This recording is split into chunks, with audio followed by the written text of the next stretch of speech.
Acho que eu vou começar dando uma passada na prova.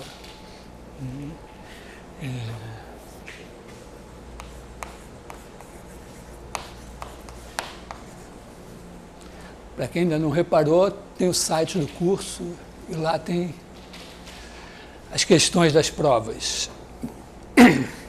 Então, eu dei 2 campos, né, famosos, né, se não me engano, f de x, y.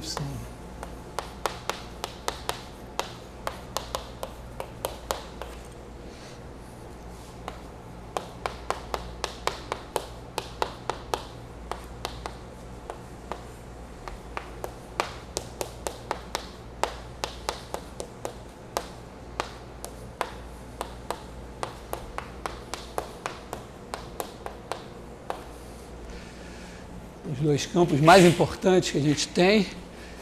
Foi de propósito que eu usei uma notação diferente para a gente se acostumar a ter essa desenvoltura, né? E aí pedi algumas integrais, né? Acho que a primeira era, vamos dizer, na verdade aqui eu pedi a integral sobre C do campo F. No caso 1, C era dada por uma função sempre positiva com limite 0 no infinito menos infinito. Então aqui C de t igual a t f de t.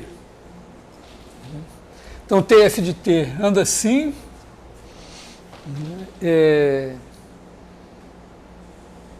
e essa integral mede a variação de ângulo. Então, visto daqui, se você botar uma bolotinha aqui assim, é claro que essa podia ser pequena, a bola está maior aqui, mas de qualquer maneira, você ia ver o ângulo vindo de, digamos, se começar em π, vai voltar até 0. Né? Então, nesse caso, a integral dá menos π. Repara que se a função fosse negativa, ia dar π.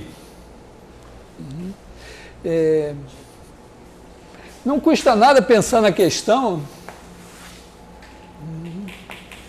em que você só soubesse que esses limites eram 0.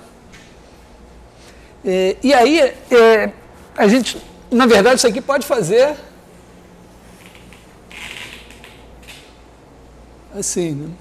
A única informação que precisa mais é saber o seguinte: se f de 0 é menor que 0 ou maior que 0. Se for 0 não dá, mas se for menor que 0, até dá para você fazer, vamos dizer, explicitamente, né? Porque nesse trecho aqui, você sempre pode escrever em coordenadas polares. Você tem um ângulo θ.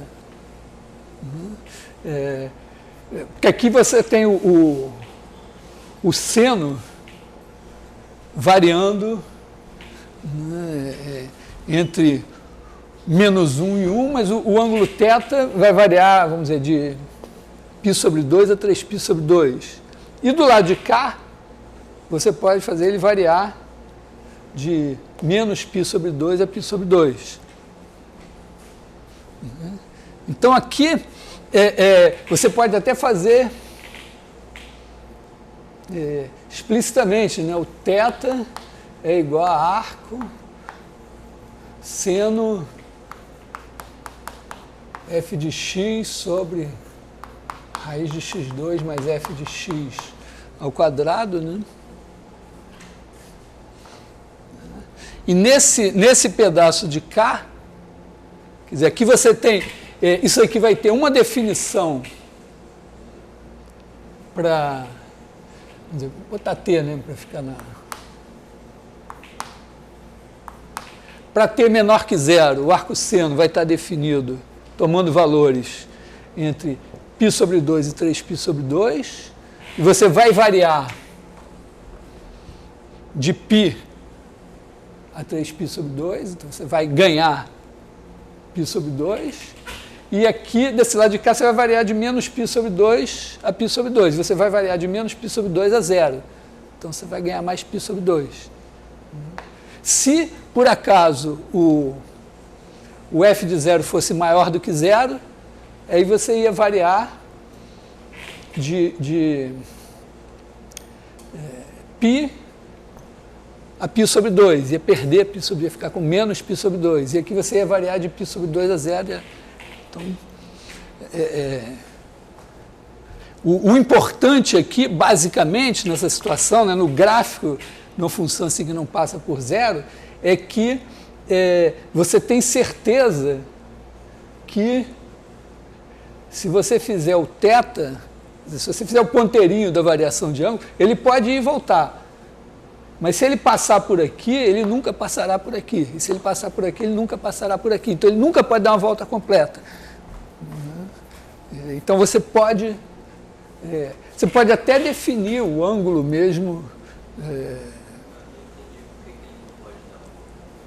Porque f de 0 ou é positivo, quer dizer, quando f de 0 for positivo, o ângulo passa por aqui. Quer dizer, o ponteiro do ângulo passa por aqui. Mas se f de 0 é positivo, não pode ser negativo, então não pode passar por aqui. Tá? E vice-versa. Então, impossível, né, quando você faz o gráfico de uma função, o ângulo pode ir e voltar, mas ele não pode dar uma volta completa. Então, você pode até definir o ângulo direitinho. Eu não vou gastar o tempo com isso, mas poderia.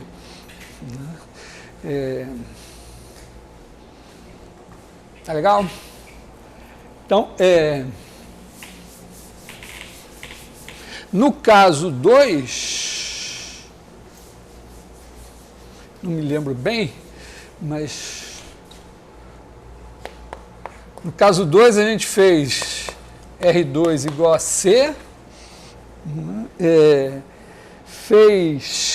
e aí a gente fez C de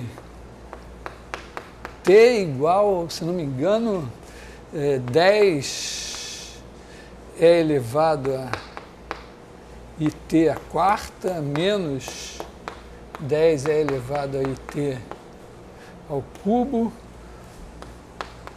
com T variando de 0 a 2π. Acho que foi isso. Quer dizer, eu peguei, na verdade, o que eu fiz? 10 é elevado a IT é você... né, dá uma volta aqui. E aí você faz isso daqui e transforma aqui em alguma coisa pela função P de Z igual a Z4 menos Z3. Então, o que vai acontecer? Se você olhar só para o Z4, você vai ter 10 elevado a quarta é elevado a 4it, que é, na verdade, 10 elevado a quarta, cosseno 4t, seno 4t, traduzindo para R2. Então, você está aqui com o raio 10.000 e dando 4 voltas. E você está somando, né, subtraindo aqui. Então, aqui você tem 10 elevado a quarta é elevado a 4it. E aí, em algum... exagerando bastante, né, porque esse daqui é da ordem de 10.000, esse daqui é da ordem de 1.000. Então, esse negócio daqui é 1/1000 disso aqui, é bem menorzinho, né? Menor que isso ainda. E essa flechinha aqui é 10 elevado ao cubo é elevado a 3it. Então você está, com certeza, né, você vai estar fazendo uma curva aqui O importante é o seguinte, se você pegar esse ponto, em cada lugar aqui, se você mover esse ponto até aqui, fizer uma homotopia, movendo cada ponto até aqui, com certeza você não passa por aqui. Então o número de voltas não varia. Então se você tinha 4 voltas, claramente esse aqui dá 4 voltas, esse daqui vai dar 4 voltas também. Então nesse caso aqui você vai ter 8π. Então são, vamos dizer, 2 integrais. Dá até para fazer, botar as contas e tal, fazer, mas não é a ideia aí, né? É mais entender a coisa. Ok? Bom, agora o caso do G.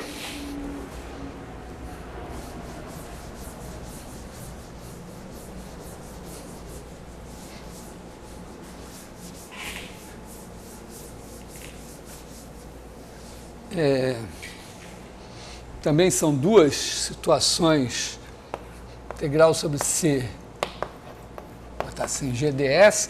Eu não lembro qual é a primeira, qual é a segunda, mas acho que a questão 3 era x, y, z, não sei se eu dei assim, se eu dei x1, x2, x3, vou botar assim, x1, x2, x3 igual a 1, com x1 maior que 0, x2 maior que 0, x3 maior que 0. Esse é o quarto. Vamos botar a quarta aqui. Bom, essa aqui é mais simplesinha, de certa maneira, né? Você pega aqui o primeiro octante e vê que você tem uma superfície que para cada ponto da esfera unitária, você tem um ponto aqui. Se você pegar x1 ao quadrado mais x2 ao quadrado mais x3 ao quadrado igual a 1, com x1 maior que 0, x2 maior que 0, x3 maior que 0, então você tem x1, x2, x3 igual a um certo A. Então, se você multiplicar esse cara por raiz cúbica de A, né? Você tem, então, se você fizer raiz cúbica de 1 sobre A vezes x1, x2, x3, isso vai ser um certo y1, y2, y3, e aí você vai ter y1, y2, y3, vai ser igual a 1.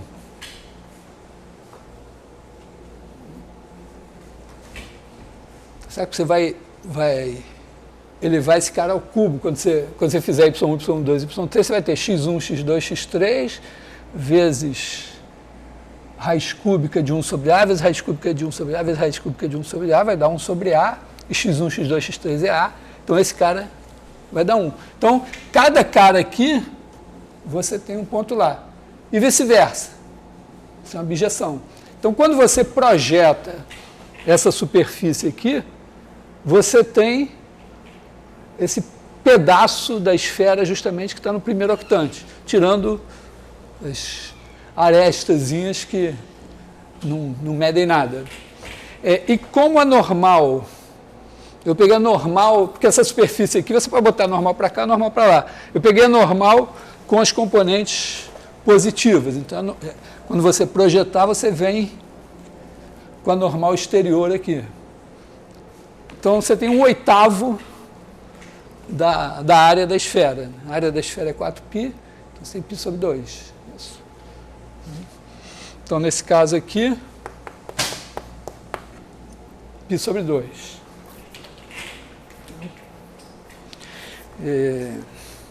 Eu botei 6, mas era 4.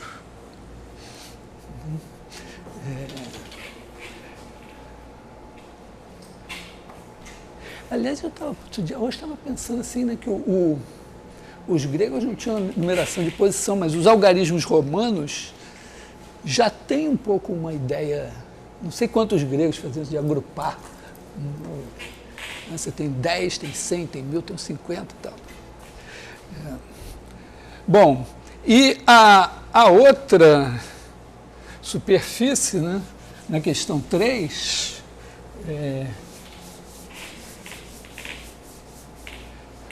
essa daqui, quem não fez a figura, pede ao Léo, que ele fez lá, botou no computador, mandou a figura para mim e tudo. Então, esse daqui é uma coisa assim, né? x2, não, x menos 3 ao quadrado sobre 16 mais, não sei se eu botei x1 aqui, mais x2 ao quadrado mais x3 ao quadrado igual a 1, que é um elipsoide, só que o centro dele, né, isso aqui é um elipsoide, o centro dele está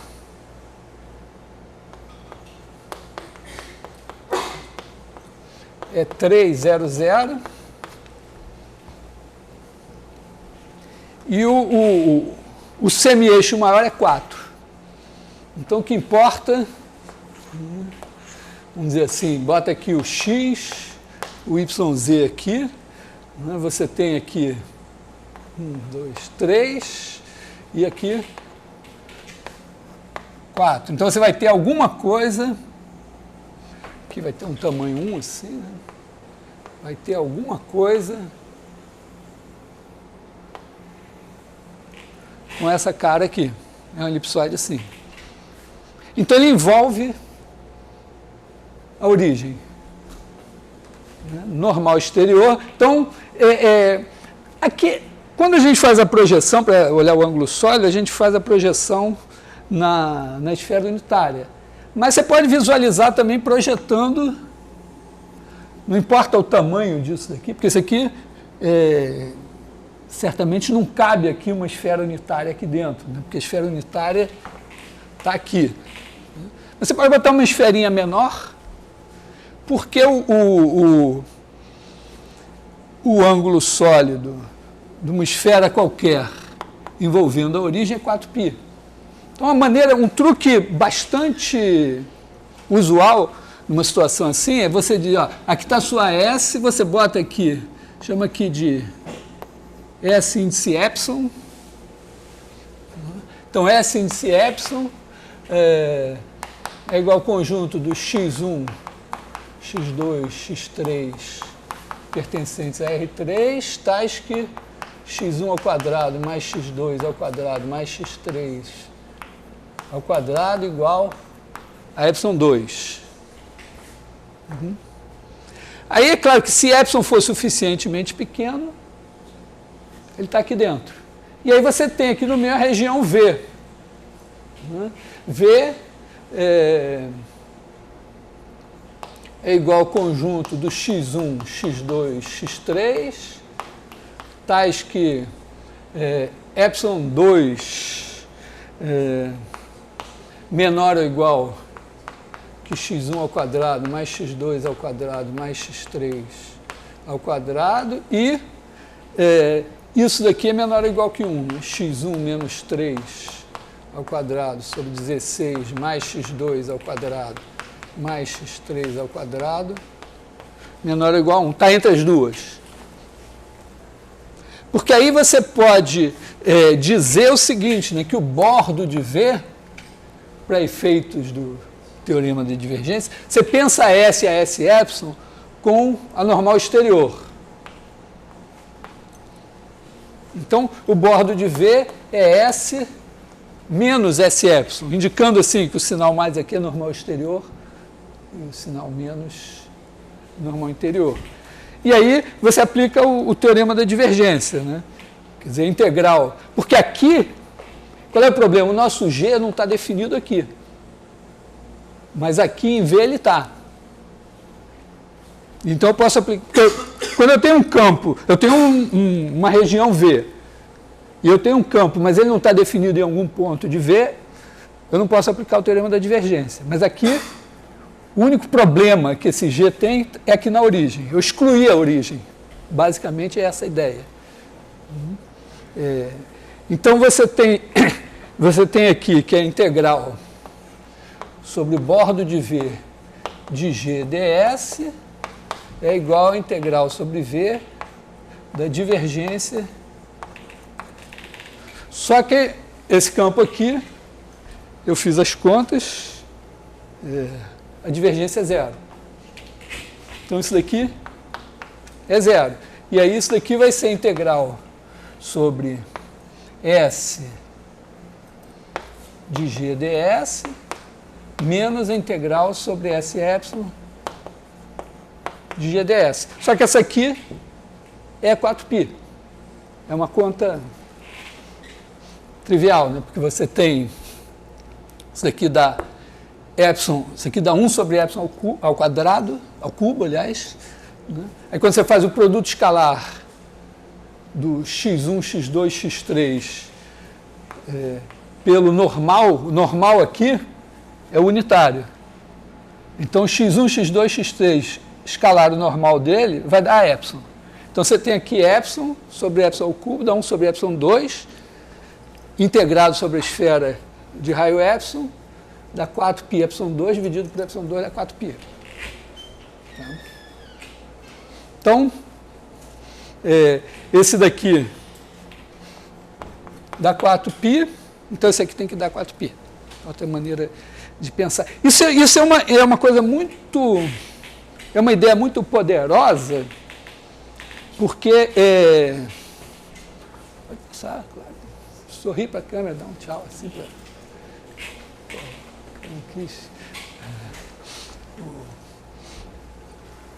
É uma ideia muito poderosa porque esse campo aqui é o campo elétrico gerado por uma carga.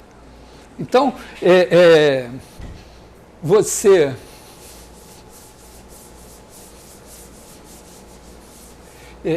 É uma maneira assim meio que de deduzir aspas, a lei de Gauss a partir da lei de Coulomb.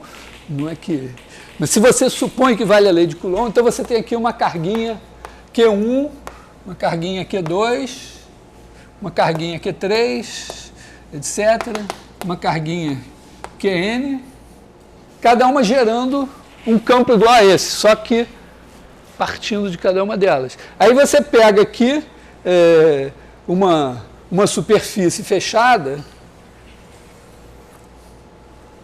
assim. Aí você tem o campo elétrico, quer dizer, o seu campo elétrico, né, ele vai ter ali aí alguma constante, né, cada ponto aqui é o ponto... Eu não vou usar coordenadas, então deixa assim, x2, x3, xn, né? Então o campo elétrico vai ser, vamos dizer, E de y, vai ser 1... Para cada um deles, né, você vai ter 1 sobre y menos xi, norma disso daqui, elevado ao cubo, vezes y menos xi, multiplicado por QI, e vezes alguma constante aqui que eu vou omitir. Acho que ela é 1 sobre 4π epsilon 0, não estou lembrando assim. Tem uma constante aqui, tá? Dependendo do seu sistema de unidades, e você soma isso tudo, I igual a 1 até N. Então, na hora que você faz o fluxo, né, aqui você tem S, então o fluxo de E através de S, o que vai acontecer? Quando a carga estiver fora, esse campo aqui vai ver o ângulo sólido dessa superfície, vai dar zero. Tá legal? Então, quando o xi estiver fora da superfície, eu não vou considerar o caso do xi estar sobre a superfície, para não me estressar muito. Tá? Então, pensa só assim. Quando ele está fora, 0. Quando ele está dentro, você faz isso daqui, né? Para cada carguinha que tiver aqui, você faz uma coisa assim, e aí você vai ter o bordo. Agora você transformou numa região em que você excluiu as cargas. Aí você aplica o teorema da divergência, aqui você tem normal exterior e aqui você tem normal interior. Então, cada uma delas vai dar 4π vezes a carga, vezes a constante lá. Então, você tem 4π vezes a carga para cada um deles, somando com o fluxo aqui vai ter que dar 0, porque aqui a divergência no meio é 0. Então, o fluxo através de S, né, vai ser igual a, vamos dizer, a constante aqui, somatório, vamos dizer, vai ser constante vezes 4π vezes o somatório dos QIs, que entram com os seus sinais. Porque quando a carga, vamos dizer, supõe que a sua, vamos dizer, quando você, aqui nessa história, quando a carga é positiva, o campo é assim, quando a carga é negativa, o campo é assim. Então essa soma entra com os sinais aqui. E você pode extrapolar isso, imagina que você tem uma distribuição, é até legal, é uma situação em que você pensar discretamente é mais fácil do que pensar no contínuo. Se você tiver uma distribuição contínua de cargas, você vai ter que substituir esse somatório por uma integral, e aí, vamos dizer, tem um rebolado teórico, enquanto que se você fizer uma soma de uma quantidade enorme de cargas, mas ainda assim uma quantidade finita, uma coisa discreta, isso aqui é só a questão do tamanho do N.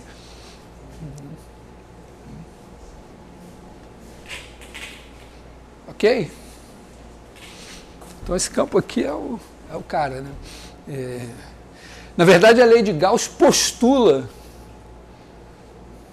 isso, porque, vamos dizer, a lei de Coulomb você pode supor na eletrostática, mas vamos dizer, no eletromagnetismo está supondo que as cargas se mexem, os campos se mexem, tudo está variando com o tempo.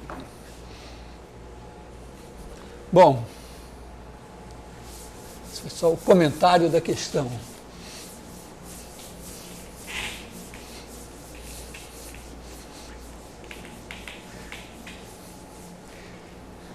Questão 2, eu me lembro vagamente dela,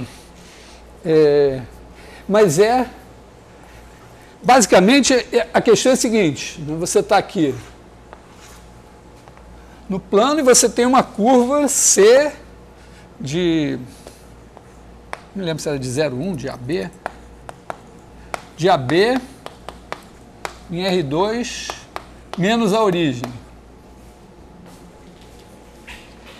Então, se está de R2, você não pode, acho que já está claro para a gente, né? Não dá para você definir continuamente no plano as coordenadas polares, porque o R sim, sempre é raiz de x2 mais y2, o pior que pode acontecer é ele não ser diferenciável em 0. Mas, bem, está definido. Agora, o θ, você sempre tem o problema de que quando você dá a volta, você introduz uma descontinuidade. Mas, se você pensar a curva não tem problema, porque o θ é associado, né? Você está aqui o intervalo AB. Então, você está aqui, digamos que você saiu daqui. Então, aqui você tem um certo θ1, que é esse cara aqui. Aí você foi, e depois de um certo tempo, você passou aqui. Depois de um certo tempo, você está aqui no θ2. Não tem problema, o θ2, nesse caso aqui, é o seu θ1 mais 2π. Não importa que são pontos diferentes, vamos dizer, você não deveria ser o mesmo ângulo, né? Você poderia até ter voltado no mesmo ponto, você poderia voltar aqui e o θ seria diferente, porque é um tempo diferente. Então, a tempos diferentes, você pode atribuir ângulos diferentes até ao mesmo ponto. Então, é bastante razoável você dizer, não, eu posso escrever essa curva em coordenadas polares. Quer dizer, o meu desafio é dizer, existem R e θ de AB em R, inclusive tão diferenciáveis quanto for a curva, porque meu R nunca vai ser zero, tais que C de T é igual a R de T cosseno θ de T seno θ de T, né? Digamos que isso aqui é CK, então isso aqui também é CK, para todo T. Claro que você pode ir fazendo com arco seno, arco cosseno, ir emendando e tal, mas tem uma maneira mais metida besta, que é usar a variação de ângulo. É claro, né? É claro aqui que R de T é igual a raiz de, vamos dizer que C de T é igual a X de T, Y de T, então R de T é igual a raiz de X de T ao quadrado mais Y de T ao quadrado. Isso aqui não se anula, então raiz quadrada então é C infinito aqui nessa história, então isso é tão CK quanto forem X e Y. O problema é o θ. Quer dizer, o θ, a ideia é mais ou menos o seguinte, né? É você dizer, bom, eu tenho aqui, vamos chamar esse cara aqui de θA. Eu tenho θA, né? Existe, vamos ver, você tem que estar de bem com as funções seno e cosseno, mas existe θA, tal que x de A, y de A igual a R de A, cosseno θA, seno θA. Quer dizer, você pode escolher esse θA. Por que eu tenho que escolher? Porque, claramente, essa θ não é única, né? Se eu escolhesse o meu θA igual a esse daí mais 16π, ou alguma outra coisa, também não sou obrigado a medir o ângulo a partir daqui, mas como eu estou fazendo seno e cosseno, eu vou medir a partir daqui mesmo. Então, beleza, eu somo 16π e o seno e o cosseno não mudam e tudo vai funcionar também. Então, eu escolhi o θA. E agora, o meu θ é o θA mais a variação de ângulo. Quer dizer, a ideia é fazer o quê? θ de T é igual a θA mais a integral de A até T daquele meu campo F de x de T, vou escrever C de T, né? F de C de T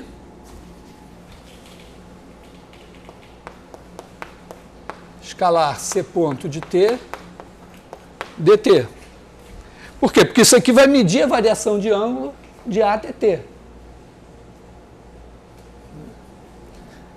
O problema, eventualmente, é provar que isso funciona, né? Fazer as contas para isso. Uma maneira que atenua um pouco a dificuldade das contas é você fazer em duas partes, né? Você troca, né? Você está aqui a origem, está aqui o círculo unitário, está aqui a sua...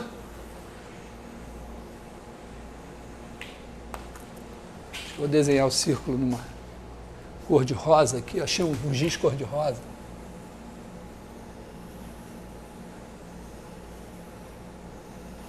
Aqui é o círculo unitário. Então, esse aqui é o C de T.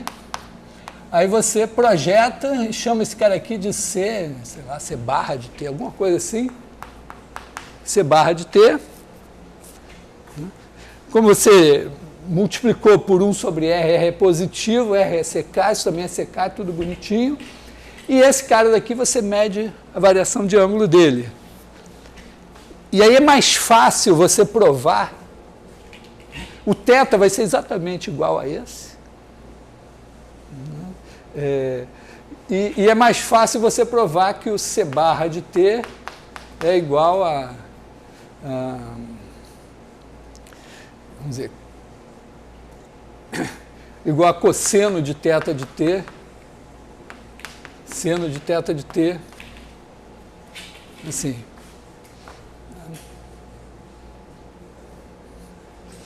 Isso é a primeira parte da história, mas ainda, eu penso mais ou menos o seguinte, é como se essa curva branca aqui fosse elástica. Aí você solta ela vem para cá, e se não tiver atrito e ela, vamos dizer, ela for uniforme, o que vai acontecer? Ela vai se ajustar também, ela não vai usar ela não vai ficar aqui, entendeu?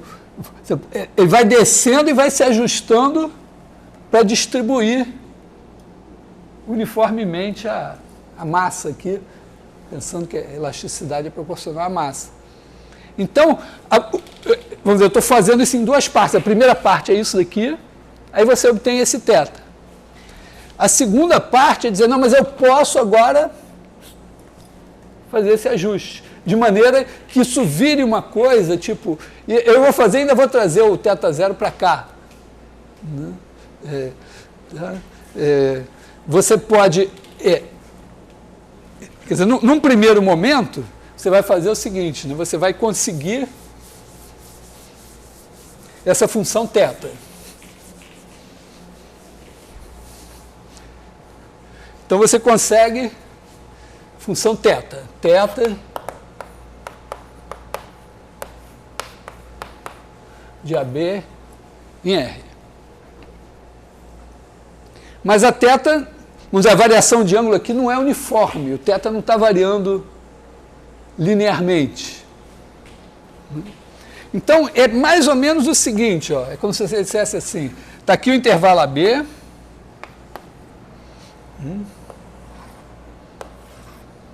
e aí o seu θ varia de θA, na nossa ideia agora a curva é fechada. Então aqui você vem até o θA mais 2nπ. Por quê? Porque se a curva é fechada, você voltou ao mesmo ponto. Voltando ao mesmo ponto, o seno e o cosseno têm que ser iguais. Então, o ângulo tem uma variação de 2nπ. Tá legal? Então, o seu θ é uma coisa assim, o gráfico de θ.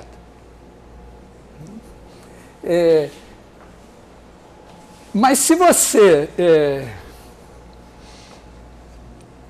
você fizer o seguinte, né, começar em 0 aqui e terminar em 2nπ aqui, você pode fazer essa reta assim.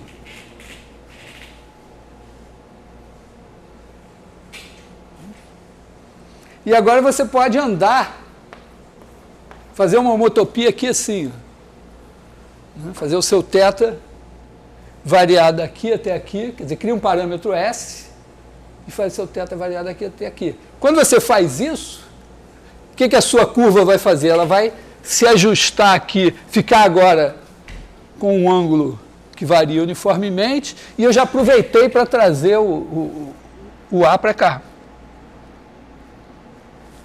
Ok? Então, isso essencialmente diz o seguinte, né? Que se você tiver uma curva fechada no plano, então existe uma curva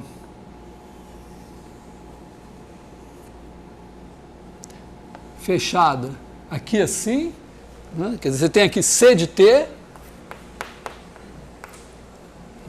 tem C de AB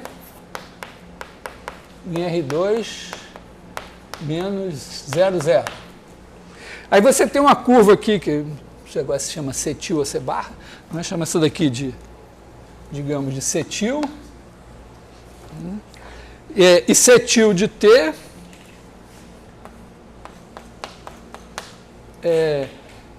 bom, você tem que fazer o B menos A, né? Cetil de T é igual a cosseno θ de T seno θ de T, onde né, para cada T aqui, θ de T vai ser T menos A sobre B menos A vezes 2Nπ. Quer dizer, quando for dA dá 0, quando dB dá 2Nπ. Então é uma curva que anda aqui assim, bonitinha. E essa daqui claramente dá N voltas em torno da origem.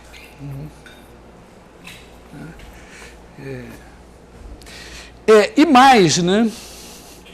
No fundo,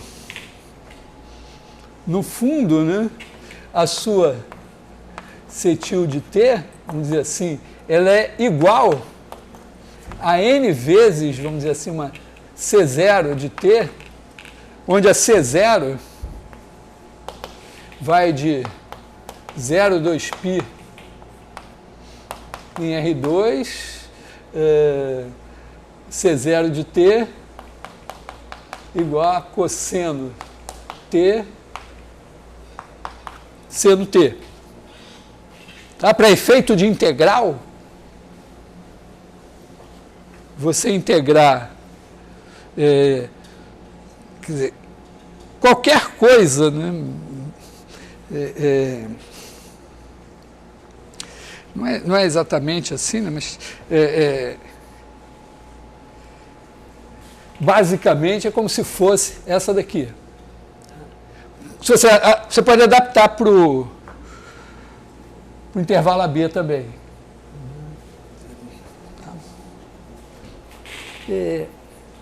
Isso tem uma certa, vamos dizer, uma certa relevância na questão seguinte, que é a questão seguinte.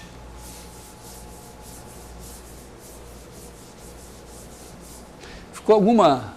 Eu não fiz as contas, mas o raciocínio, claro.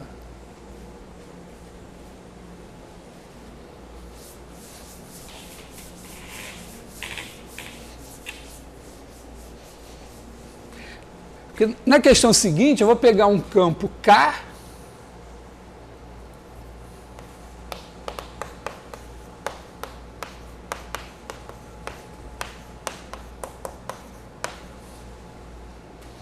e eu vou introduzir uma espécie, uma derivada aqui, né? Quer dizer, eu pensei assim, quando eu pensei meu campo, penso meu campo K, né?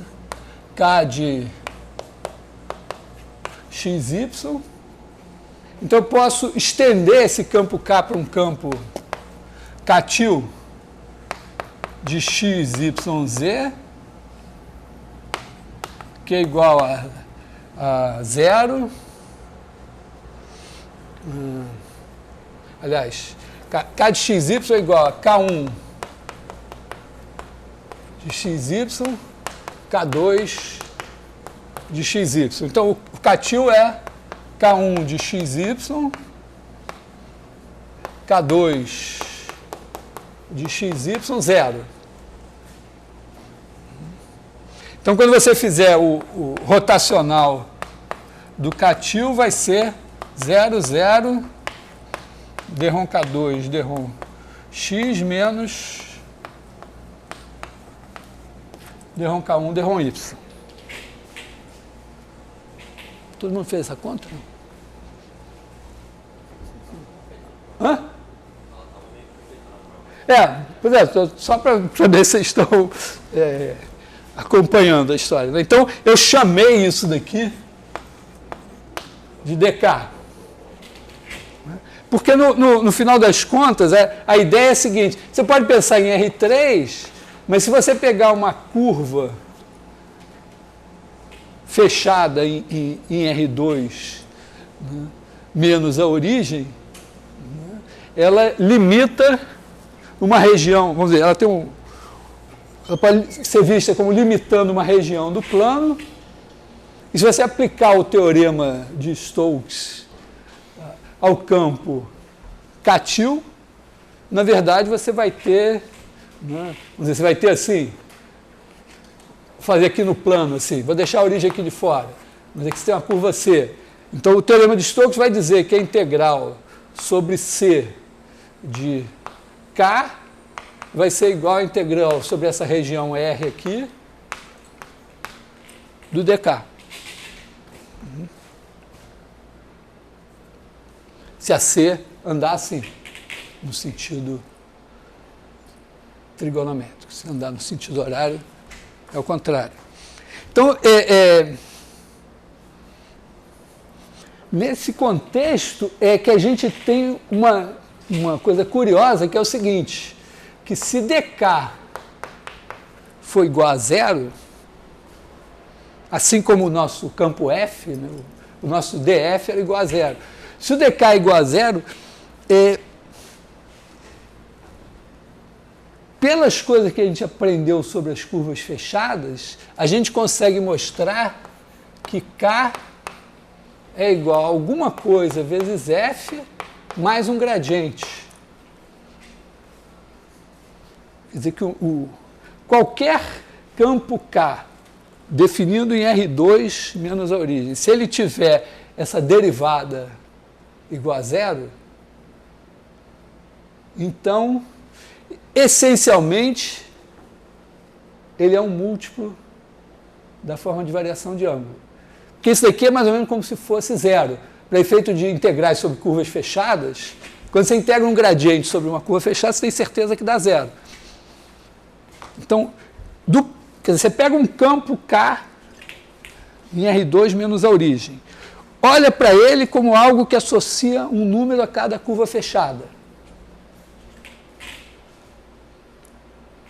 Ele não pode fazer nada diferente de alfa vezes a variação de ângulo. Essa é a ideia.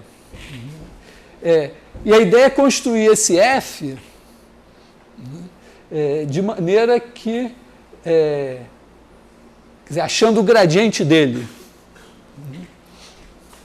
Quer dizer, como é que a gente vê isso aqui assim, né? Eu vou construir um campo que tem integral nula sobre qualquer curva fechada. Se eu tiver um campo que tem integral nula sobre qualquer curva fechada, eu sei que ele é um gradiente. E esse campo eu vou construir usando o K, quer dizer, a ideia é essa, né, que o gradiente de F é igual a K menos alfa F. Então, isso daqui, eu preciso que a integral de K menos alfa F seja igual a zero toda vez que a cobra estiver de bambolê.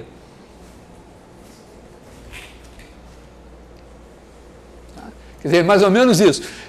Eu tenho que achar, se eu achar um alfa tal que isso daqui sempre dá zero, então existe esse F, cujo gradiente é esse. E então eu tenho isso. Bom, mas o que eu faço, né? A ideia é mais ou menos assim, né? Tudo que eu fiz ali não sei se é tudo, mas boa parte das coisas que eu fiz ali na questão anterior vale para um K que tem o dk igual a zero. Porque, vamos dizer, o que acontece aqui? Eu tenho aqui a origem. Então, eu vou pegar uma curva C. Está aqui a minha curva C.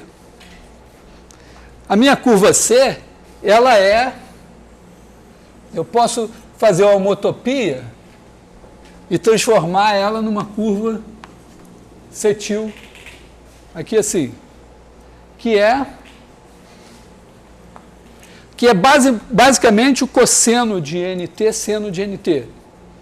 Tá? Eu vou para simplificar a minha vida, eu posso pensar assim, toda curva C fechada que eu der, eu posso...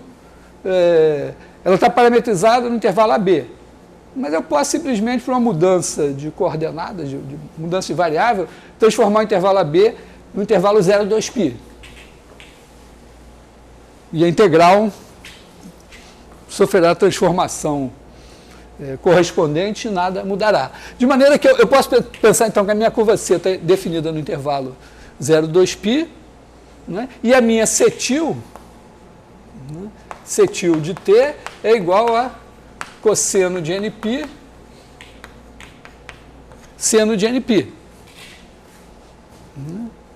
E, portanto, a minha integral sobre cetil 2n, né? 2n é 2n. Aliás, desculpa, 2nπ não. Nada disso, né? Eu nem preciso do π porque eu já estou NT seno de NT. Tá? Quer dizer, minha C vai de 0π em R2 menos a origem. Cetil também. Então eu posso transformar, fazer uma homotopia que transforma essa nessa. Quer dizer, significa, existe H de 0,1 vezes 2π, vezes, vou escrever melhor aqui.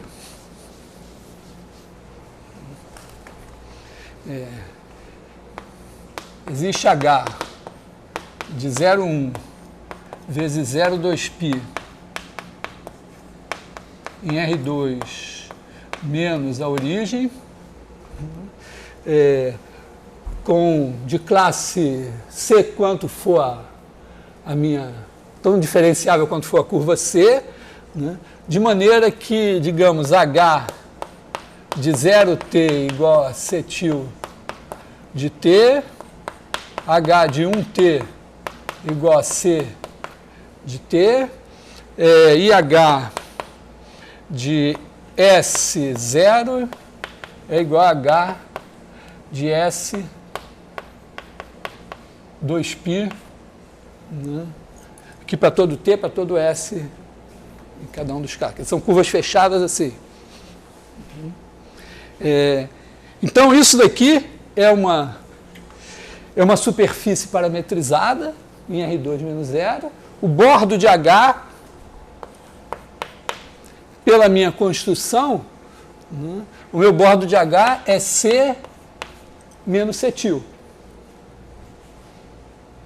Estão enxergando isso? Porque aqui, vamos dizer, essa aqui começa aqui, termina aqui, essa aqui assim, aí tem a costura aqui. Então, como tanto K como F tem derivada zero aqui, se eu integrar, vai aparecer esse bordo aqui. E mais ainda, né, a integral sobre cetil de qualquer K com essa, na verdade, qualquer K vai ser igual a N vezes a integral de K sobre a C0, onde C0 de T igual a cosseno T seno T, também definido aqui.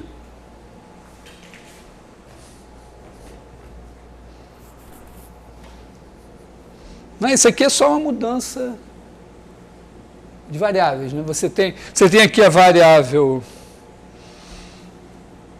t, acho que é só mudar a variável, né? Tá? Isso aqui, a cosseno nt, seno nt dá n voltas aqui, a outra dá uma volta só, mas na verdade você integra n vezes. Tá? Então,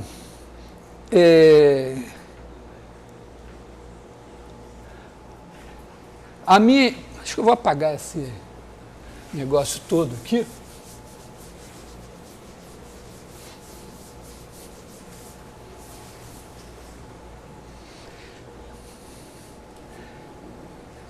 A minha integral sobre C de K vai ser igual a N. Quer dizer, aqui primeiro, né, a minha integral sobre C de K é igual à integral sobre cetil de K. Porque eu tenho essa homotopia, me traz a C para cetil, aqui eu tenho derivada zero, então a integral aqui é igual à integral aqui, que é igual a n vezes a integral de K sobre C0.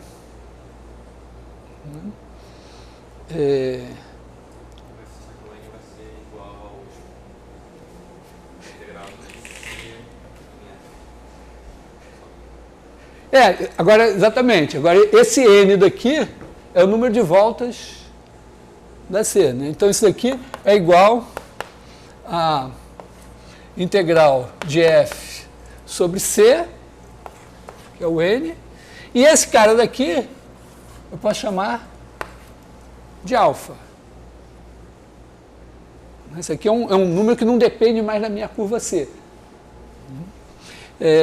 Talvez...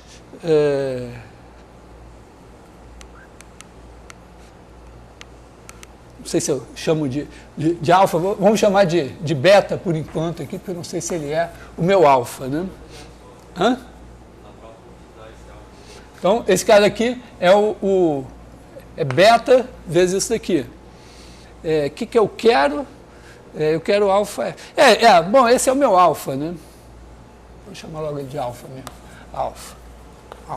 Então eu posso garantir o seguinte, que se eu fizer a integral sobre C de K menos alfa F, eu tenho esse menos esse, que é zero. Sendo que esse alfa não depende da curva C.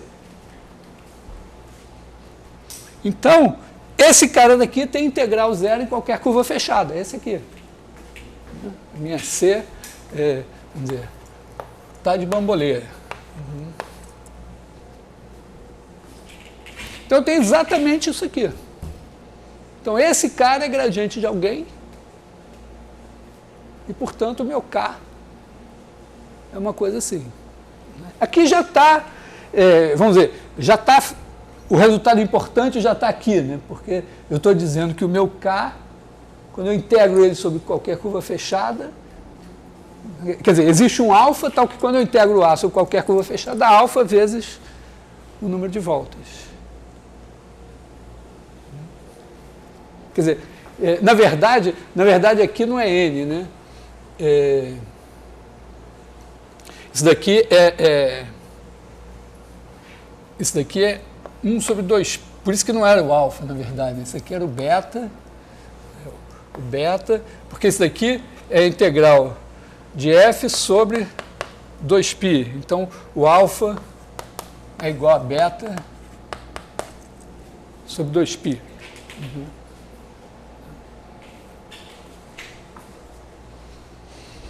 Então, um resultado assim, mas claramente deve ter um análogo disso para o ângulo sólido, né? Tá certo? A mesma coisa que a gente fez aqui com o teorema de Stokes, deve dar para fazer com o teorema da divergência em R3, só que começa a ficar mais complicado, assim, né? Porque todo intervalo você vai ter que ajustar o retângulo para o quadradinho certo. Talvez tenha um pouco mais de conta para fazer, mas deve ter uma coisa semelhante aí.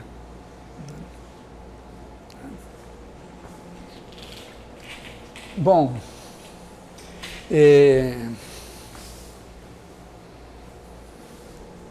não sei se eu vou fazer qual das duas questões seguintes eu vou fazer, porque cada uma delas vai enveredar por um caminho. Acho que eu vou fazer a última rapidamente, porque a última eu já fiz em sala, né? Vou deixar a outra para depois.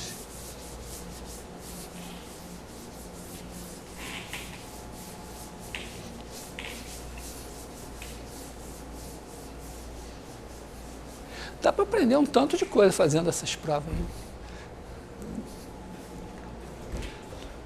Deve ser a parte mais divertida do curso. Bom, a última questão era lá do Laplaciano, né? Já nem me lembro direito. Questão 5, né? Acho que era isso. Tem uma região V, não sei se chamava V ou B, acho que era V, né? Tem uma região V, assim, bordo de V é igual a S.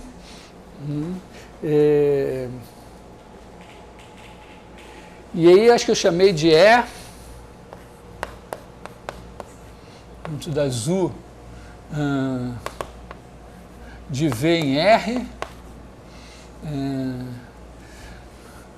C2 com U restrita a S igual a zero. Tá? Essa condição de valer zero no bordo é uma condição para as coisas darem certo. Na hora que aplicar o teorema da divergência, dá certo. E aí a gente tem não lembro se eu chamei de A, bom, não me lembro mais qual foi a nomenclatura que eu usei, mas basicamente você olha para o Laplaciano, né? Laplaciano é igual a divergência do gradiente, e de certa maneira a gente vai provar, né, que esse Laplaciano de U é igual a U, Laplaciano de V igual a BV, com U e V em E, quer dizer, valem zero no bordo, e A diferente de B, então isso implica que a integral sobre V de UV é igual a zero.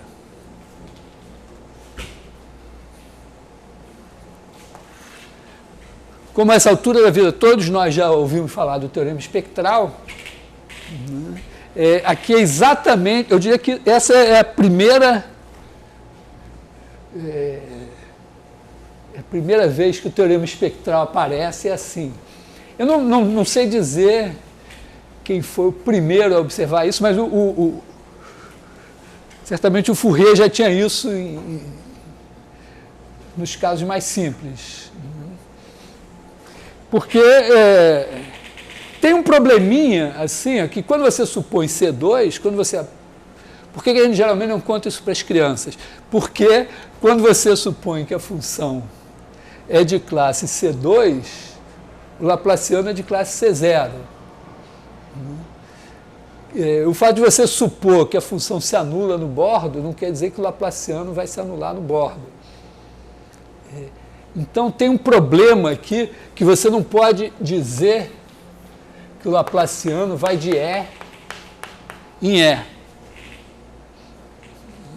Porque a ideia é pensar assim, eu tenho aqui um espaço vetorial E,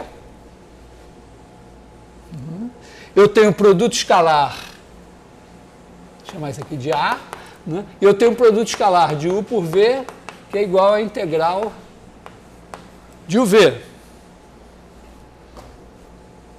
E aí o meu Laplaciano é o meu operador linear nesse espaço, só que ele não vai de E em E.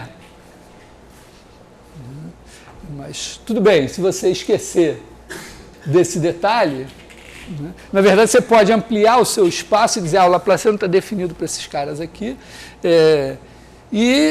você diz, olha só, você tem aqui o A de U igual a U, A de V igual a BV, então esses caras são autovetores, o A e B são autovalores, e o que vai fazer esse negócio aqui funcionar é o fato de que a integral de Laplaciano de UV é igual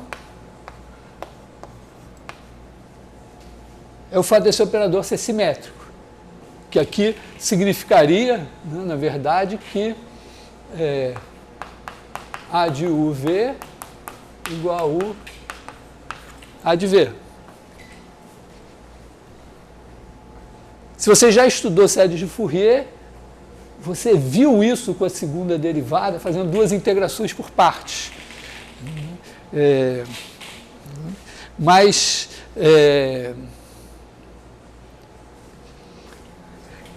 Não tem muito, vamos dizer assim, imagina que você tem aqui U e V do intervalo AB em R, né, com U de A igual a V de A, que é igual a U de B, que é igual a V de B, e tudo isso igual a zero. E aí, se você fizer a integral de U duas linhas V, esse A e B aqui não tem nada a ver com aquele A e B dali. Se fazer a integral de U duas linhas V, você integra isso por partes. Então, isso daqui vai dar U' V em AB menos a integral de A até B de U' V'. Aí você integra de novo por partes. Isso aqui dá zero, porque V vale zero em A e B. Aí você integra isso por partes de novo. Isso vai dar U V' de AB mais a integral de A até B de U V duas linhas. E esse daqui, de novo, é zero, porque U vale zero em A e B. Então, você tem a integral de U duas linhas V igual a integral de U V duas linhas. Então, essa aqui, a segunda derivada, no contexto de funções que se anulam no bordo, nas extremidades, é o primeiro operador simétrico de verdade. É claro que quando você estuda cônicas e tal, você tem lá uma matriz simétrica, mas eu não sei se isso era considerado assim, não era uma coisa tão relevante. Mas isso aqui apareceu aqui e depois você vê que isso aqui é apenas um caso particular de dimensão 1 para isto aqui. E a nossa integração por partes é a integração por partes com o teorema da divergência. Então, o jogo todo aqui é isso.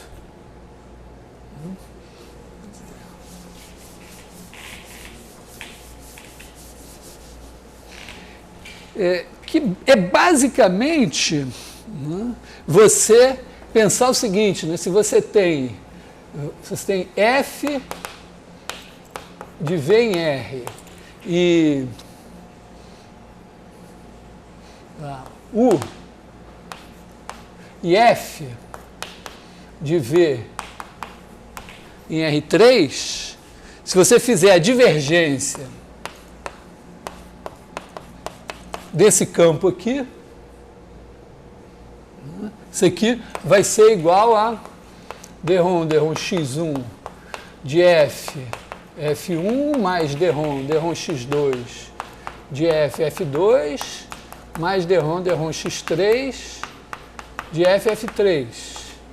Então isso aqui, né, aparece, ó, derivada desse em relação a x1 vezes esse, derivada desse em relação a x2 vezes esse, derivada desse em relação a x3 vezes f, que é gradiente de f escalar f, e mais f vezes a divergência de f.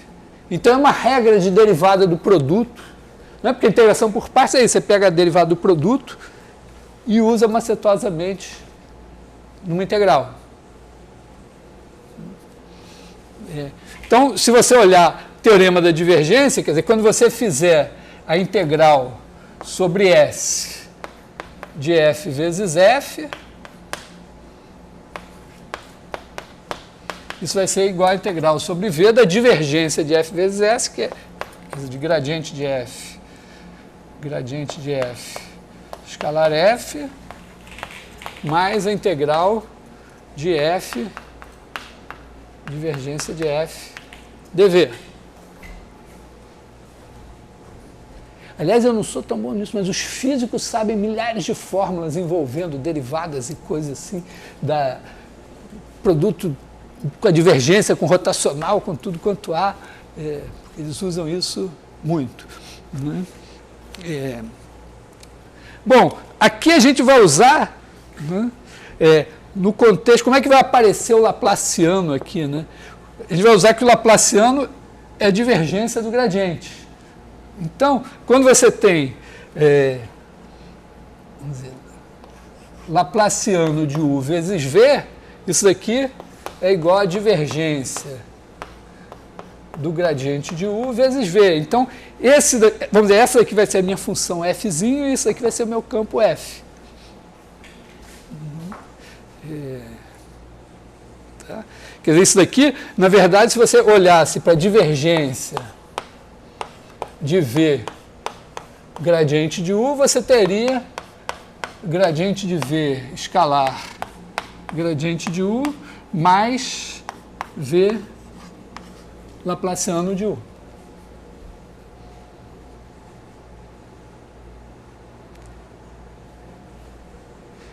Então, esse bicho aí que vai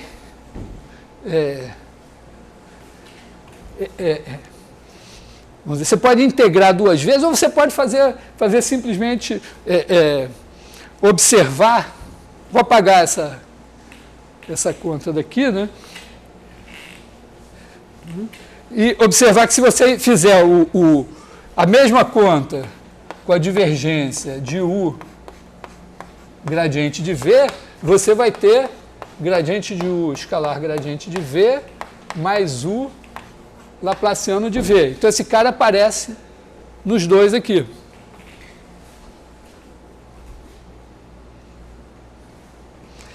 E se você... Então, se você... bom, uma maneira simples é fazer o seguinte: subtrai, mata esse e aplica o teorema da divergência. Só que, quando você integrar esse cara no bordo, vai dar zero, porque isso aqui vale zero no bordo. Aliás, uma outra situação é você, em vez de supor que a função vale zero no bordo, é você supor que o fluxo, vamos dizer, que a derivada normal, você vai fazer se você fizer isso daqui, você vai fazer o produto escalar disso pelo vetor normal. Então, basta que esse seja zero, ou que o produto escalar desse pelo normal seja zero. Fisicamente, uma é você manter a temperatura fixa igual a zero no bordo. A outra é dizer que não tem fluxo de calor através do bordo, manter a região isolada. Bom, mas essencialmente aqui, né, você pode fazer essa conta. Então, você dizer isso, ó, que a divergência, se você fizer a subtração aqui, você vai ter a divergência de u gradiente de v menos v gradiente de u é igual a u Laplaciano de v menos v Laplaciano de u. Então, se você aplicar o teorema da divergência, você vai dizer que se eu fizer a integral sobre S de U gradiente de V menos V gradiente de U escalar ds, isso vai ser igual a integral sobre V da divergência, que é isso aqui. Vai ser igual a integral sobre V de U laplaciano de V menos V laplaciano de U dV. Agora, isso daqui é zero, porque esse vale zero no bordo, esse vale zero no bordo. Então, isso aqui é zero, e, portanto, essa integral é igual a essa, que é o fato, então, de que o operador de Laplace, nessa condição de contorno, é simétrico. E é isso. O resto decorre, vamos dizer, a mesma conta do teorema espectral vai mostrar a perpendicularidade, né? Se você tem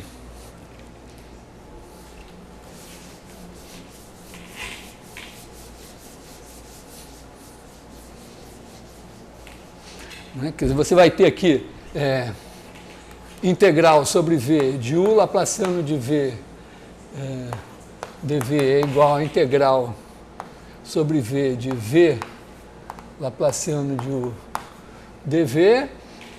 Esse daqui é igual a B vezes V, esse daqui vai ser A vezes U, então isso é A integral de UV. E esse daqui é B integral de UV. Se A e B são diferentes, então a integral de UV tem que ser zero.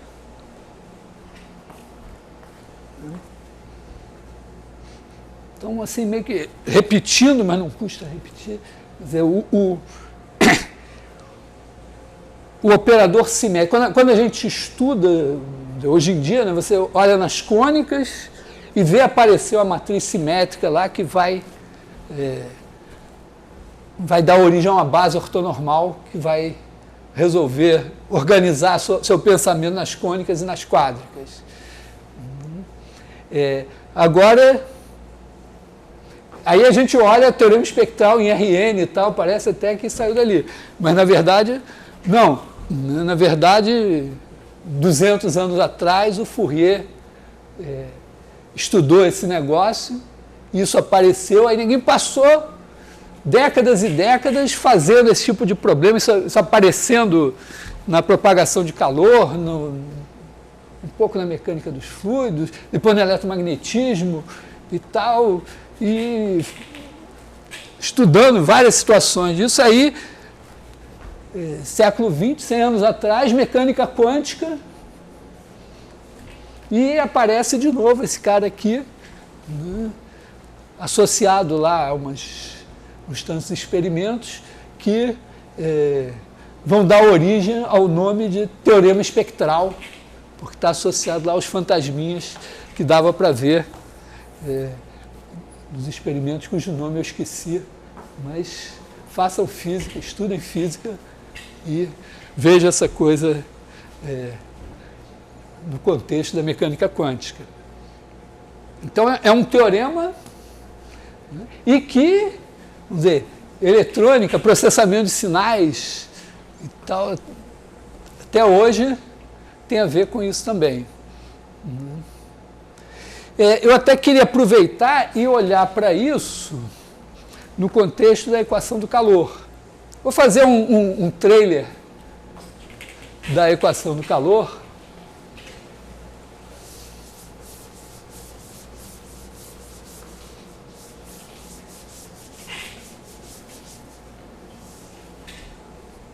Só que, em vez de fazer no contexto da série de Fourier, vou fazer já direto com o Laplaciano. Tá? Então,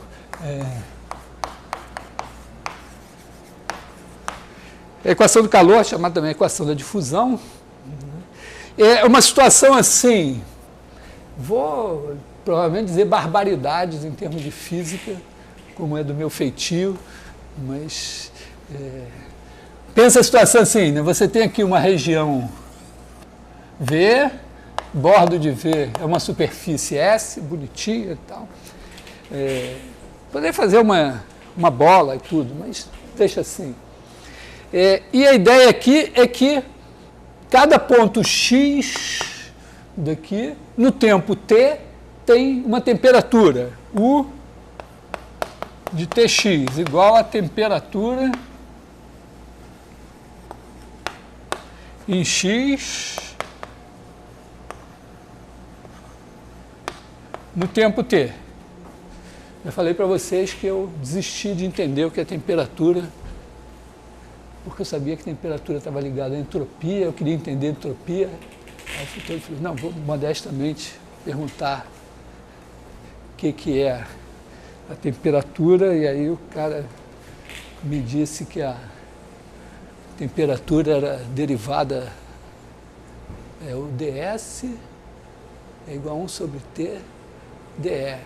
É igual a derivada da energia interna em relação à entropia. Aí eu desisti.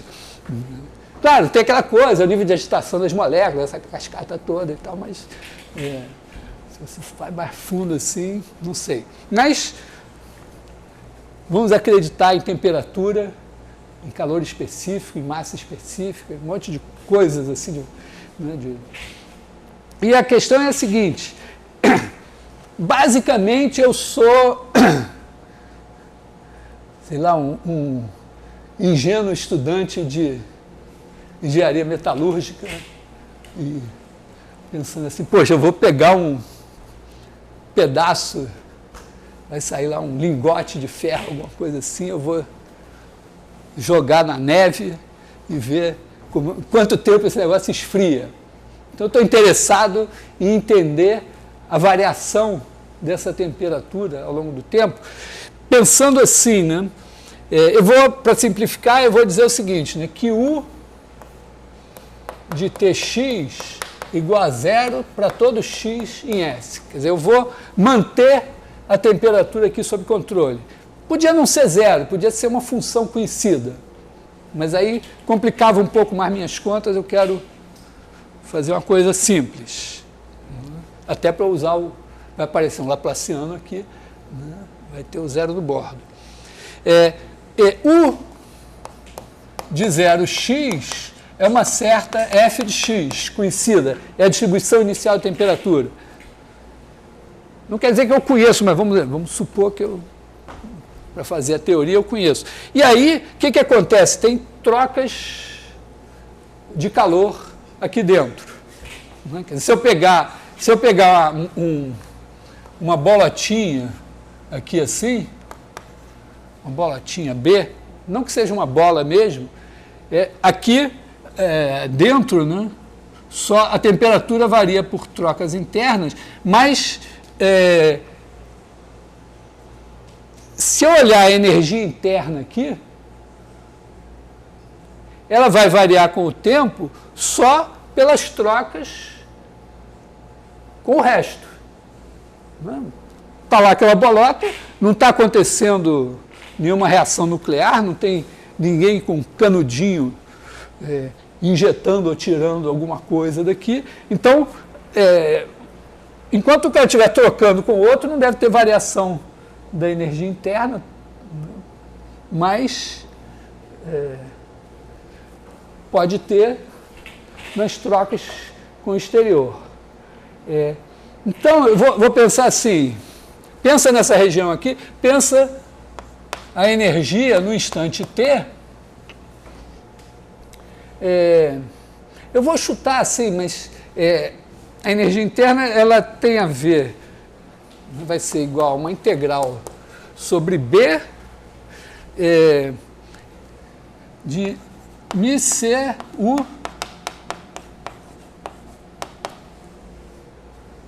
Quer dizer, eu olho a distribuição de temperatura aqui, aí você tem o calor específico, esse aqui é o calor específico, essa daqui é a massa específica,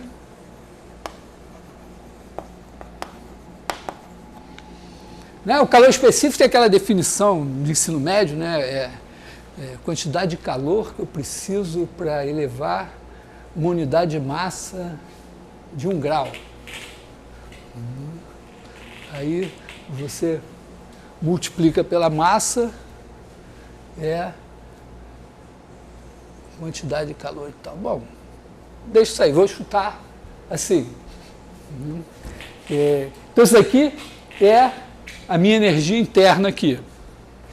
E eu vou olhar para a variação da energia interna. Por um lado, ó, eu posso dizer o seguinte, que a linha de T, eu tenho que derivar isso aqui. Eu vou supor calor específico e massa específica aqui são constantes.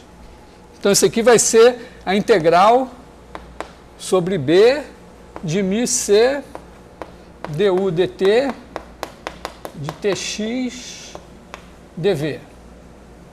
Esqueci o x aqui, não precisa botar o x. Aqui estou fazendo física ou engenharia. Claro que eu posso derivar dentro do sinal de integral, não há a menor dúvida quanto a isso. Tá? Mas, ao mesmo tempo, eu posso pensar o seguinte, como é que isso aqui tem que ser, ó, tem que ser dado pelo fluxo de calor através do bordo. Porque, assim como eu defini a integral de superfície, né, como um fluxo volumétrico, eu posso pensar também isso aqui, né? Quer dizer, você tem a sua região, aí em cada ponto você tem o gradiente de temperatura. Tá? O gradiente de temperatura, em cada instante, o tempo está parado, né? E olha para a variação da temperatura espacial. Então, você olha para o seu pedacinho aqui, então em cada ponto você tem o gradiente de temperatura. Então a temperatura aumenta para cá. Então está entrando, né, o de cá está passando calor para o de cá. Tá? Quer dizer, você tem um fluxo de calor que é exatamente na direção, no sentido oposto ao gradiente de temperatura.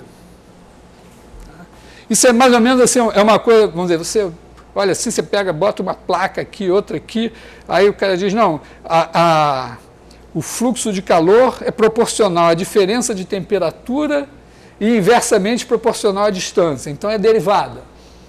Basicamente, é essa a ideia. Tá? Então, se você... Aqui a gente introduz uma constante K, que é como é que chama? Tem um nome essa coisa, esqueci agora o nome. Porque, vamos dizer, é a condutividade, né?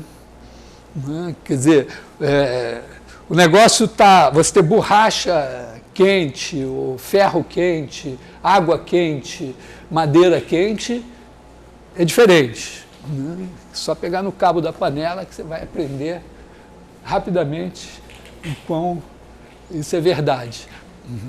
Então tem um K, que é a condutividade térmica. Então a ideia, basicamente, é o seguinte, né? Que o calor, vamos dizer, está passando aqui, uma coisa assim, K menos K, gradiente de U, tá? Como ele está andando para fora. Então, se você fizer o fluxo desse cara daqui, vamos dizer, aqui é o bordo, aqui é B, aqui é o bordo de B. O fluxo através do bordo de B de menos K gradiente de U ds é o quanto que está saindo de energia. Porque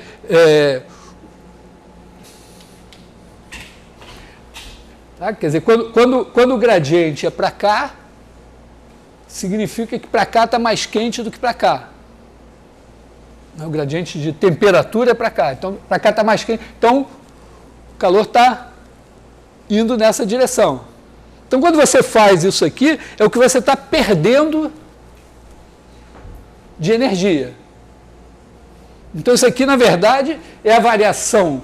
Vamos dizer, se você fizer essa integral, é o quanto você está perdendo de energia por unidade de tempo. Como a variação de energia positiva quando você ganha e negativa quando você perde, então você também pode dizer que E' de T é exatamente menos isso, quer dizer, igual a integral sobre o bordo de B de K gradiente de U ds. E igualar, então, ó, você tem a igualdade das duas. Isso é um caso particular de uma coisa que é chamada de equação de balanço. Balanço é isso, se você já fez um bico num shopping no Natal, como você é um universitário que sabe fazer conta, você foi posto no caixa, né? É isso, né? Você olha a variação total é igual ao fluxo. Vamos dizer, ao fluxo total. Quer dizer, o que entrou menos o que saiu tem que dar o que tem no final menos o que tinha no começo. Então aqui é você medir olhando só, né, como se você dissesse, aqui é o que tem no final menos o que tinha no começo, no intervalo de tempo. E aqui é o que entra menos o que sai. Então, você, igualando essas duas coisas, você tem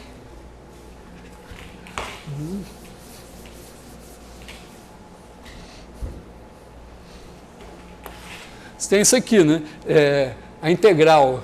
Assim, aqui a gente pode aplicar o teorema da divergência, olha só. Porque ele não pode igualar esses dois ainda. Então, assim, mas supondo que isso aqui ainda dá para derivar, e para simplificar, a derivada é contínua, isso daqui é igual a integral sobre B, o K é constante, então K vezes a divergência do gradiente de U Tx dV. A divergência em relação só à variável x. Agora, você igualando, você vai ter a integral sobre B de μc du dt menos Laplaciano de U dV igual a zero. K Laplaciano de U igual a zero. Então, aí, supondo que esse negócio ainda é contínuo, e se essa integral é zero em qualquer B, você tem uma função contínua, cuja integral é zero em qualquer pedaço, então essa função tem que ser zero. Senão, você olhava o calombinho. Então, isso daqui vai te dizer que du dt é igual... Aliás, esse K aqui é minúsculo que eu estou usando aqui. Estou usando a letra errada aqui, tá? Esse K é minúsculo. E aí você tem K sobre μc Laplaciano de U. Esse cara daqui que a gente chama de K maiúsculo.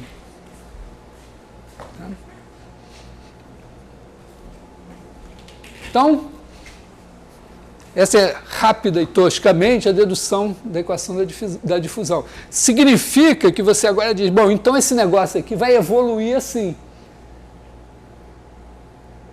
Você pode até olhar para essa coisa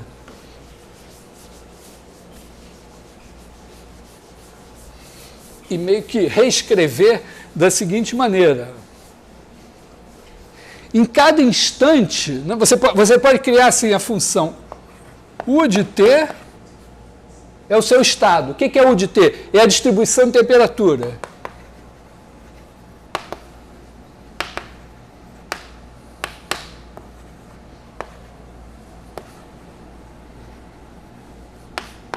Quer dizer, o seu estado é descrito por uma função que te diz qual é a temperatura em cada ponto aqui. Quer dizer, U de T é uma função. U de T é uma função de V em R, que a cada ponto x associa U de T calculado em x, que nada mais é que o nosso u pequeno de tx. Então, porque aí você olha um espaço de dimensão infinita, entendeu? A distribuição de temperatura é uma função, mas ela é um vetor, ela vive no espaço das funções de V em R. Quer dizer, o nosso E é igual exatamente ao espaço das funções U de V em R, tais que U restrita ao S é igual a zero. É o nosso espaço vetorial. Ui, quebrou tudo aqui. E o que a equação está dizendo, né, é que o ponto de T... Merda. Vou pegar outro giz. Oba.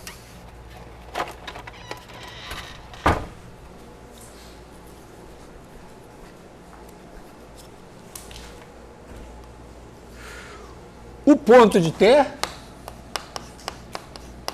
é igual a A de U de T. Entendeu? Você pega... U é a distribuição de temperatura. Como é que a distribuição varia com o tempo? Olha para ela como um elemento desse espaço daqui. Isso daqui, ó, isso daqui é o... Se você fizer U ponto de T, você vai ter que fazer o quê? Você vai ter que fazer U de T mais H menos U de T. E saber sobre H, e vai olhar isso para cada X. Mas isso aqui é o Uzinho de T mais HX menos Uzinho de TX sobre H. E isso aqui vai dar a derivada parcial em relação a T. Então, o ponto de T, isso aqui vai ser que du dt. Quer dizer, se você calcular em cada x, vai ser isso aqui, que vai ser igual ao k laplaciano de u de tx. E esse daqui é o a de u de t em x. Então, o seu a é k vezes o laplaciano.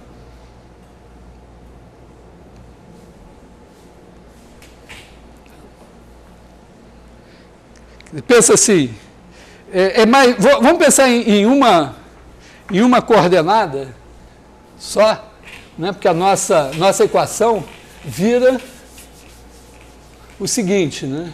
Vira du dt igual a k, vamos fazer o k igual a 1 também, simplificar a nossa vida, igual a d2u dx2. Então, ao invés de olhar u como uma função de duas variáveis, eu penso assim, está aqui o meu, isso aqui vale em V. O meu V é um intervalo aqui. Vou botar aqui o intervalo.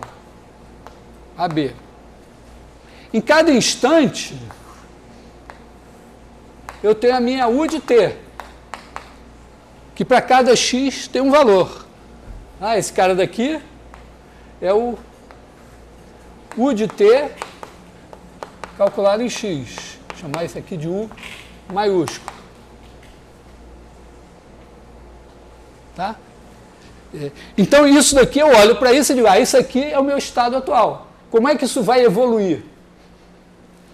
Está dizendo o quê? Que quando eu olho para a evolução, eu tenho que olhar para a segunda derivada. Então, aqui, ó, a segunda derivada é positiva, ele aumenta. Aqui a segunda derivada é negativa, diminui. É aquela história da função harmônica. Porque é isso, o cara...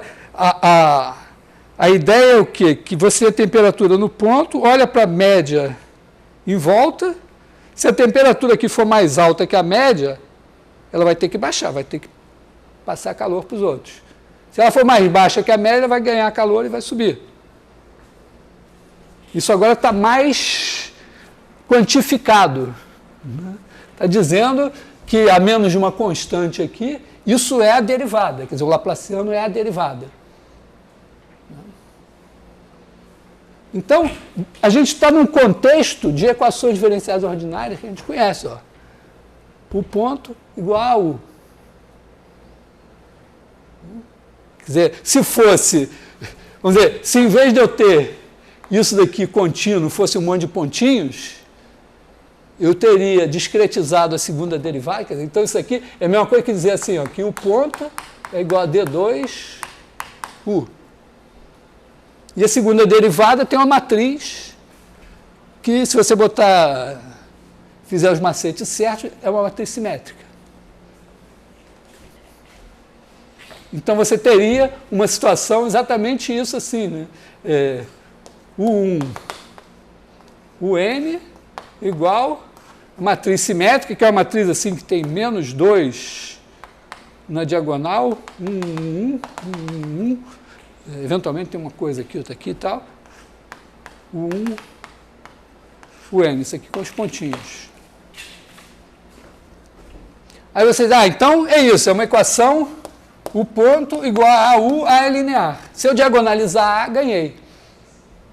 Quer dizer, se eu conseguir, num certo sistema de coordenadas, eu mudo aqui o sistema de coordenadas, de maneira que isso vira uma coisa assim, V1, Vn, pontinhos e tal, igual a lambda 1, lambda n, 0, 0, V1, Vn, resolvi, porque agora em cada coordenada eu resolvo a equação.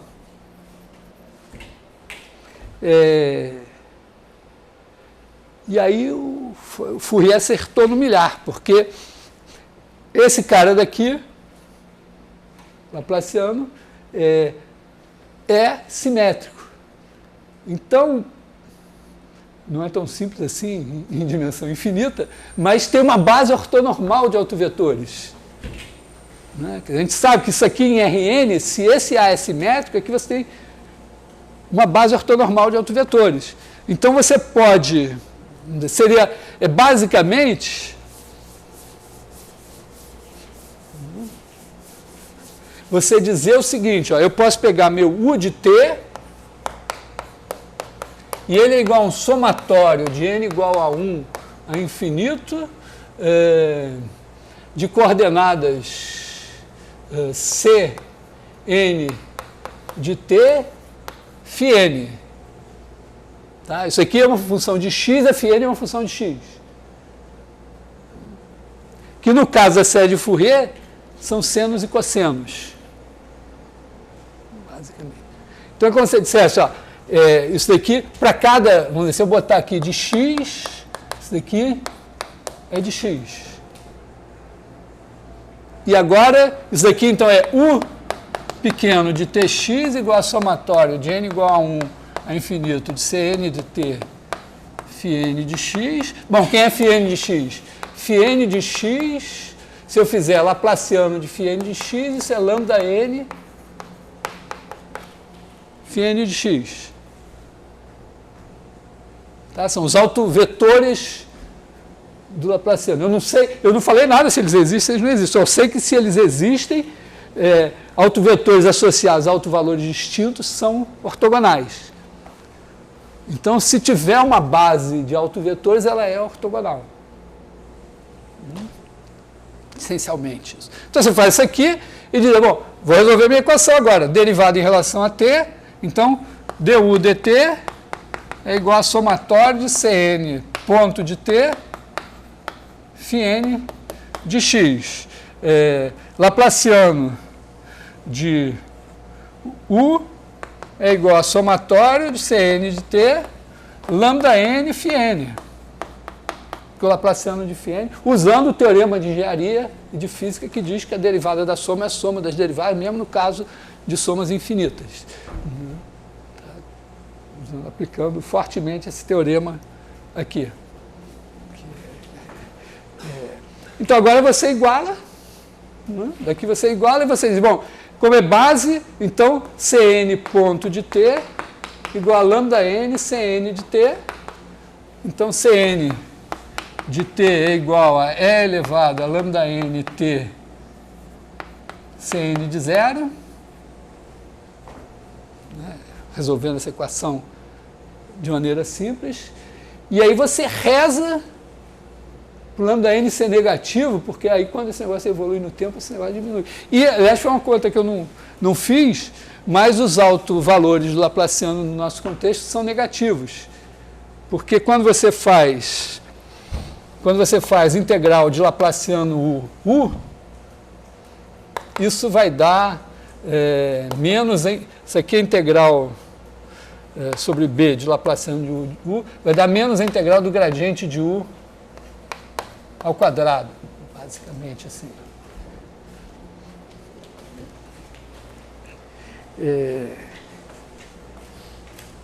Se não me engano, esse daí. Né?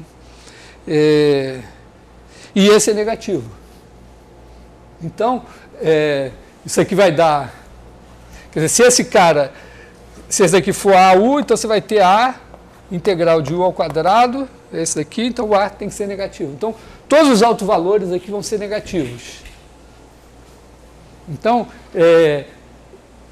aliás, isso tem um interesse assim, porque a propagação de calor é uma coisa que você calcula para frente, mas não para trás.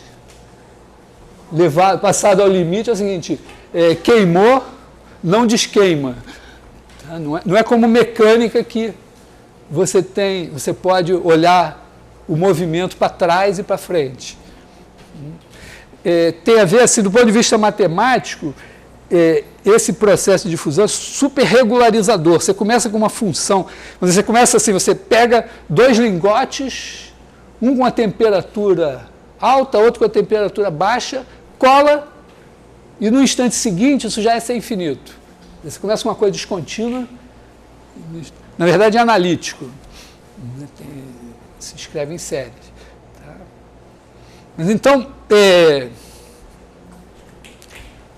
isso aqui é mais ou menos assim, um trailer vamos dizer, de coisas que você... Agora, vamos dizer, no caso falei que o Laplaciano era a equação do segundo grau, quer dizer, aqui o Laplaciano, você conheceu o Laplaciano, os operadores, os autovalores Laplaciano, tem a ideia de que ele é um operador simétrico com autovalores negativos, vamos dizer, a chave para a resolução da equação do calor com séries de Fourier, tá? E suas variantes. Acho que, de repente, vou voltar a isso ainda mais um pouco. Mas, isso, assim, vou ficar aqui por hoje, né?